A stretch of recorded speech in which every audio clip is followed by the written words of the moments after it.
Welcome back to Fox 8 News in the morning. Ohio Governor Mike DeWine announcing a victory in the fight against COVID-19. So here to talk about the latest coronavirus headlines is Dr. Baruch Fertel from the Cleveland Clinic. Dr. Fertel, thanks for being with us this morning.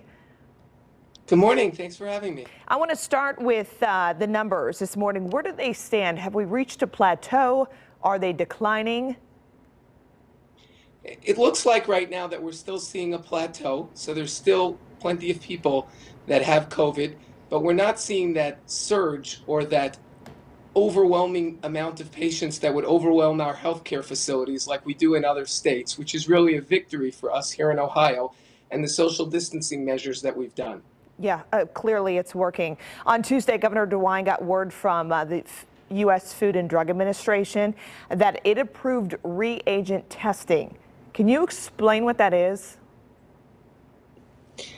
So what they're trying to do is they're looking at a couple of things. They're trying to figure out a better way for us to be able to test more amount of people rapidly.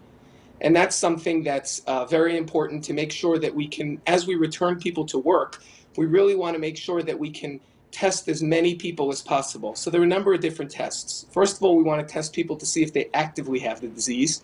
And then we want to be able to test people to see eventually if somebody was exposed, are they immune? We're not at that second level yet where we can find out whether people are actually immune, whether they've had the disease, and what that means as far as going out in public.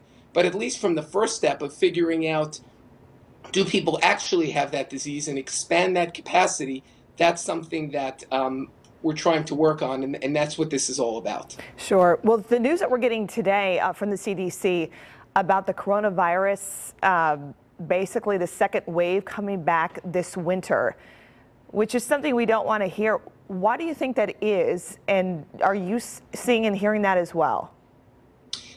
That's what we're hearing. Theory, potentially, it has something to do with the cold weather. It has something to do with the spread. That there could be a combination of both of those, where we do typically see a peak in people who come to the emergency departments, to the hospitals at the end of the fall and then going into the winter. And if some of that corona comes back at the same time due to seasonal variation, because remember, these are viruses that have always been around. It's just a novel version of the coronavirus. So if that combination, it could potentially be problematic. Oh, geez. Talk about the Rite Aid and the testing. They're now doing the self-swabbing. I'm sure that you've heard of this going on. Is there a difference between the Cleveland Hospital test and these drugstore tests?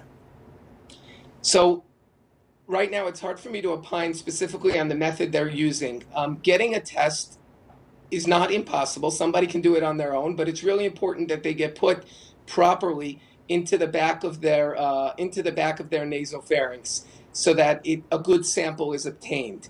To do that properly sometimes requires skill, and it hurts. The other thing is there are a lot of different commercial tests out there that can give false negatives. Most of the tests seem pretty good. When they give you a positive, you know you have it. But some tests, we've even tested some platforms that have had a false negative rate of up to 10%. So people could have the disease and think they don't have it.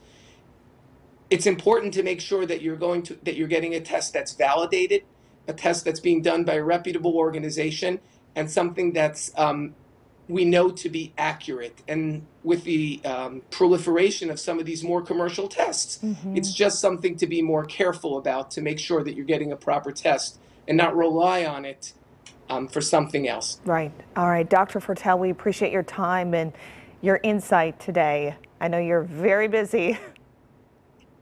Thanks for having me. It's always a pleasure. You too. Thanks, doctor.